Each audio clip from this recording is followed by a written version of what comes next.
bienvenue dans l'interview. Aujourd'hui, je reçois Daniel Baclen. Bonjour. Bonjour. Ministre des Pensions et maire.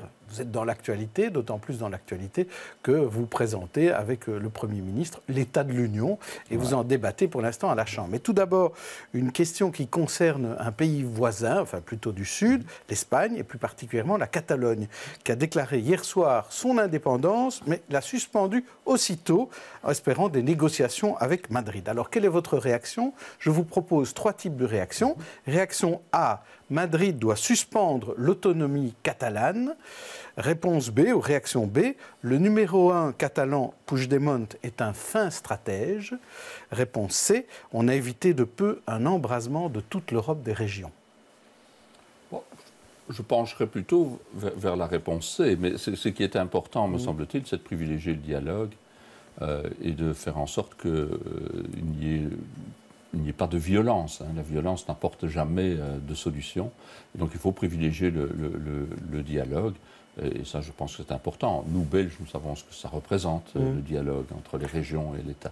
Mais on avait parfois un peu l'impression que du côté belge, on avait l'air un petit peu plus pro-catalan que dans les autres capitales européennes. Bon, il y a diverses sensibilités, bien sûr, au gouvernement sur ce sujet, mais je pense qu'il y a une grande unanimité, me semble-t-il, pour privilégier le dialogue et pour ne jamais perdre de vue que le bien-être de la population, ça dépend surtout des réformes socio-économiques. Bah justement, parlons-en, mais chez nous, en Belgique, il y a eu une grande grève des services publics hier, déclaration aussi du Premier ministre Michel à la Chambre. D'abord, sur cette grève des services publics, vous avez été étonné de son ampleur? Je pense que l'ampleur n'a pas été, me semble-t-il, ce que certains en attendaient. Mais plus fondamentalement. C'est un échec pour vous? Plus fondamentalement, ce qui est un échec, c'est de faire une grève de nature politique. Or, c'est une grève de nature politique. D'ailleurs, un seul syndicat a décrété cette grève. Une grève pourquoi? Pour qui? C'est difficile de le dire aujourd'hui. Et donc, je pense que c'est une grève qui poursuit un objectif idéologique. Faire tomber le gouvernement, ce n'est pas une grève qui tend à défendre l'intérêt des affiliés. Mais justement, hier, vous avez publié une carte blanche. C'était dans Le Soir. Vous n'êtes pas très fan de cette grève, puisque dans cette carte blanche, vous titrez « Il existe 2 syndicalismes ». Un syndicalisme qui défend fermement les intérêts de ses affiliés et un syndicalisme qui poursuit des objectifs idéologiques. C'est d'un côté l'idéologie CGSP et du côté des non-socialistes l'intérêt des affiliés, ceux avec qui on fait une bonne concertation. Oui, c'est comme ça que je ressens l'action des syndicats aujourd'hui. Je pense que très souvent, au niveau du syndicat socialiste, j'ai eu l'occasion de négocier avec les syndicats dans le cadre de la réforme des pensions, du côté des syndicats socialistes, aujourd'hui, il y a un véritable objectif de nature politique et idéologique plutôt que syndical au sens propre du terme. Le syndicalisme est là est utile. Je pense que je suis un fervent partisan de la concertation sociale. Donc je défends, et tous les libéraux, historiquement, ont toujours défendu la liberté d'association syndicale, mais pour défendre les intérêts des affiliés, pour essayer d'améliorer le sort des affiliés qu'ils représentent. Par contre, vouloir faire tomber un gouvernement, vouloir empêcher les étudiants ou les travailleurs d'aller à leur travail, limiter la liberté de circulation, ça ne défend en rien l'intérêt des affiliés. Je pense qu'il y a là une confusion dans le rôle même du syndicalisme aujourd'hui de la part du syndicat socialiste. Et quand vous parlez d'une grève politique, d'un syndicat socialiste, vous utilisez le terme vous-même, est-ce qu'il est piloté par le Parti socialiste ou par le PTB ou par d'autres? Bon, manifestement, il y a une présence de plus en plus forte du PTB au sein du syndicat socialiste. On le voit, moi je le vois très bien en région liégeoise, dans certaines entreprises, où le PTB est là pour créer l'incident, en quelque sorte, et non pas pour trouver une solution. La solution n'agrée jamais les partis extrémistes. Il n'y a pas cette idée de rechercher une solution, il y a plutôt une idée de créer de la destruction.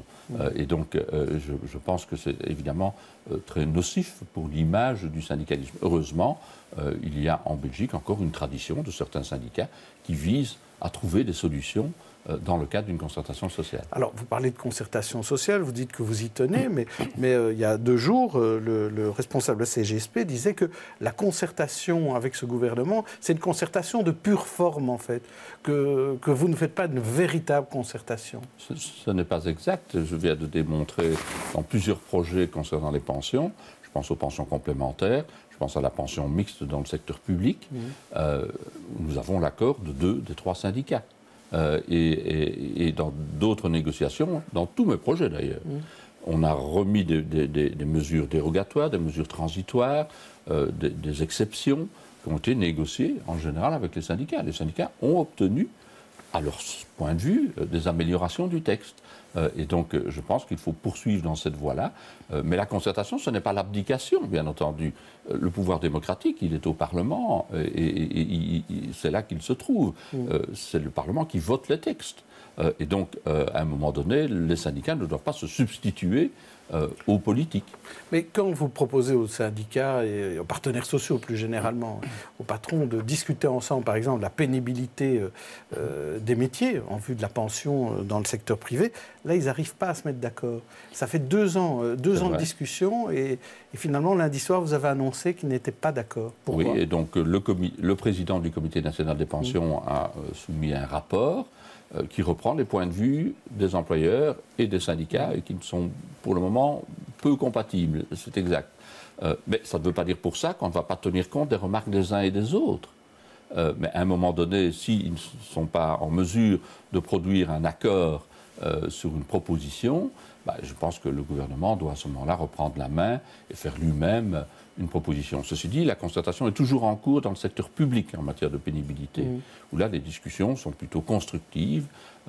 L'employeur et l'État et les pouvoirs publics, en général, les entités fédérées, les communes. Donc ça va mieux quand le FEB n'est pas là, en fait. Non, c'est pas ça. C'est sans doute qu'il y a peut-être des objectifs un peu différents au niveau des pouvoirs publics. Les employeurs sont obligés de tenir compte aussi de l'impact sur la compétitivité de leur entreprise, sur les charges administratives éventuelles. Et donc, il y a évidemment un point de vue qui est un peu différent. Mais ça ne veut pas dire pour ça qu'il n'existe pas des métiers similaires dans les 2 secteurs. Je pense à la profession d'infirmière. Il y a des infirmières qui travaillent dans le public et des infirmières qui travaillent dans le privé. Il faudra trouver un système comparable en matière de pénibilité. Donc ça veut dire qu'il faudra un plan global pour tout le monde. Il faut un plan global et c'est pour ça que je ne vais pas prendre d'initiative tout de suite sur la pénibilité dans le secteur privé tant que la concertation sur la pénibilité dans le secteur public est toujours en cours. Mais votre délai final, c'est quand même la fin de l'année. Il faut une solution. Oui, je pense qu'on a prévu l'entrée en vigueur de la pénibilité au 1er janvier 2019 et donc il faut que les textes soient votés 1 an à l'avance, à peu près. Ça peut être, il peut y avoir quelques mois de différence, mais c'est le principe. En pension, il faut toujours être 1 an à l'avance puisqu'on demande sa pension 1 an à l'avance. Alors justement, en parlant de pension, quand on entend l'opposition socialiste notamment, ça a l'air terrible. Les allocataires sociaux et les pensionnés ne bénéficient pas du tax shift. Eux vont perdre de l'argent, les pensions vont être rabotées, plein de travailleurs vont devoir travailler beaucoup plus longtemps puisque la pension est élargie à 67 ans. Ils ont calculé, j'entendais Elio Di Rupo ce matin, il disait que les cheminots allaient travailler 8 ans de plus, les instituteurs travaillent 3 ans de plus, les pompiers 6 ans de plus. En fait, vous êtes un monstre, Daniel Baclen, en matière de pension. En fait, on est en plein délire. On n'est plus dans le rationnel, on est dans l'irrationnel total, le slogan. Et je trouve que la réforme des pensions et la pension de nos enfants et de nos petits-enfants, ça vaut plus que de la réduire à des slogans électoraux. Ça n'a pas de sens. Moi, j'en appelle quand même à la responsabilité. Et je pense que de la part d'un ancien Premier ministre, cette notion de responsabilité devrait prévaloir. Allez, l'espérance de vie augmente, c'est un fait, personne ne peut contester cela. Et donc moi, j'assume le fait qu'il va falloir travailler un peu plus longtemps. C'est vrai dans tous les pays européens. La Belgique ne peut pas faire exception à cela. L'âge moyen de sortie du marché du travail en Belgique est de 60 ans. Il est de 63 ans en moyenne en Europe. Nous avons un gap de 3 ans. Et donc il va falloir travailler un peu plus longtemps. Est-ce que ça veut dire pour ça qu'on va travailler, que tout le monde va travailler jusqu'à 67 ans ? Ben, non, évidemment, et les socialistes le savent. Aujourd'hui, tout le monde ne travaille pas jusqu'à 65 ans. Il n'y a que 10 à 15% de la population qui travaille jusqu'à 65 ans aujourd'hui. Et donc, il n'y a pas de raison de penser que tout d'un coup, tout le monde va travailler jusqu'à 67 ans. Et quand ils disent que les infirmières, les cheminots vont travailler jusqu'à 67 ans, etc., c'est de la désinformation totale. Et ils le savent. Mais prenons l'exemple des enseignants, par exemple. À partir du moment où ils ne peuvent plus reprendre leurs années de cours, ils vont devoir travailler plus longtemps pour la pension. Donc c'est vrai qu'ils vont travailler plus longtemps. Mais le Bureau fédéral du plan a bien montré que pour les enseignants, pour la plupart d'entre eux, il n'était pas nécessaire de comptabiliser les années d'études parce que les tantièmes préférentiels dans la carrière d'enseignant permet d'avoir une carrière complète après un peu plus de 41 ans de période de travail. Et donc, je dis, les enseignants comme tout le monde va devoir effectivement travailler un peu plus longtemps. Parce que si on ne fait pas ça, nos enfants et nos petits-enfants auront de sérieux problèmes en matière de pension. Et ça, je ne veux pas permettre cette évolution négative. Et donc, c'est vrai, tout le monde va devoir travailler un peu plus longtemps, mais de manière raisonnable. Alors peut-être que pour un instituteur, il devra travailler 1 an de plus, parfois 2 ans de plus, s'il commence plus tard. Bon, voilà. Mais ce qui va compter, c'est surtout la durée de la carrière. Oui. Donc c'est là-dessus, et c'est comme ça qu'on va d'ailleurs mettre en place la pension à points, qui va davantage tenir compte de la durée de la carrière plutôt que de l'âge auquel on prend sa pension. Donc cette pension à points, elle va quand même exister ? Bien entendu, je pense que c'est un système nécessaire aujourd'hui. C'est plus équitable, il faut plus d'harmonisation, puisque la plupart des gens maintenant ont des carrières mixtes. Ils sont tantôt indépendants, tantôt salariés, tantôt fonctionnaires. Il faut plus d'équité, de justice, c'est-à-dire qu'on doit renforcer le lien entre le travail et la pension. Il faut que la pension soit un meilleur reflet du travail effectué.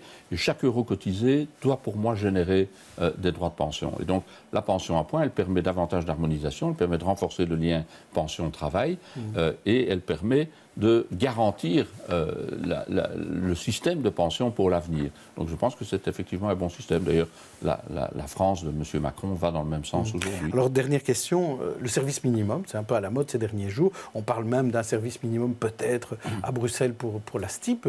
C'est le MR qui le propose. Ça veut dire que service minimum, on le veut partout pour le MR ? Oui, partout, ça dépend des secteurs. Il y a des secteurs où c'est nécessaire. Je pense qu'on doit cesser de prendre les usagers en otage. Et donc, il faut s'intéresser aux droits des usagers. Moi, je pense que les droits des travailleurs, c'est quelque chose de fondamental, d'important. Mais le droit des usagers, c'est aussi quelque chose d'important. Et on ne peut pas prendre en otage des étudiants, des malades qui vont à l'hôpital, des travailleurs qui doivent aller travailler de manière brutale et sans sommation. Or, la notion de grève sauvage, parfois déclenchée de manière intempestive, avec parfois des revendications qui sont floues, doit rester compatible avec la liberté de circuler, la liberté de travailler. Et donc, il faut organiser des services minimums, notamment dans les transports. Merci Daniel Baclen. Demain, je recevrai Pascal Smet. D'ici là, bonne journée et bonne soirée à tous. Merci.